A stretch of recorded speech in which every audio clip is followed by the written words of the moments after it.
అందరికీ నమస్కారం. మీ ప్రవీణ్ రెడ్డి ఎల్బీనగర్.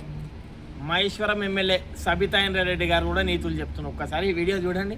ఒక సోదరుడు మాట్లాడుతూ చెప్పినాడు, సూర్యుడి చుట్టూ భూమి తిరుగుతుంది అంటారు, భూమి చుట్టూ రేవంత్ రెడ్డి తిరుగుతున్నాడు అని చెప్పాడు.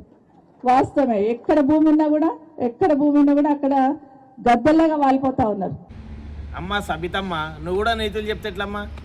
భూమి చుట్టూ సూర్యుడి చుట్టూ భూమి తిరుగుతుందంట, భూమి చుట్టూ రేవంత్ రెడ్డి తిరుగుతుందంట. అమ్మ కానీ మీలా బెల్లం చుట్టూ ఈగలు తిరిగినట్టు ఏ పార్టీ అధికారం ఉంటే ఆ పార్టీలా తిరుగుతలేడు కదమ్మా. ఎందుకమ్మా ఆ విధంగా మాట్లాడుతున్నావు? ఆస్తులు కాపాడుకోవడానికి ఏ పార్టీలో అధికారం ఉంటే ఆ పార్టీలోకి వెళ్ళి మీరు కూడా మా ముఖ్యమంత్రి గారి గురించి మాట్లాడుతున్నారు. బెల్లం చుట్టూ ఈగలు తిరిగినట్టే మీరు తిరుగుతున్నారు. మా నాయకులు మిమ్మల్ని రాణిస్తున్నారు కాబట్టి ఈరోజు మా పైన విమర్శన చేస్తున్నారు ఈర్ష్యతోటి. మా రేవంత్ రెడ్డి ఎప్పుడు శివుడే ప్రజల మధ్యలో తిరుగుతాడు, ప్రజల కోసం 4 మూలలు కూడా తిరుగుతూనే ఉంటాడు. భూమి చుట్టూ తిరిగాడు, ప్రజల కోసం ప్రజల అభివృద్ధి గురించి తిరుగుతాడు. ఇది ఒక్కటి గుర్తుపెట్టుకో అమ్మ తల్లి సబితా ఇంద్రారెడ్డి గారు. విమర్శలు చేసుడు బంద్ చేయి. మీ మహేశ్వరం ఏమన్నా ప్రజలకు పనికొచ్చే పని చేసి వాళ్ళకి మేలు చేసే పని చేయమ్మా.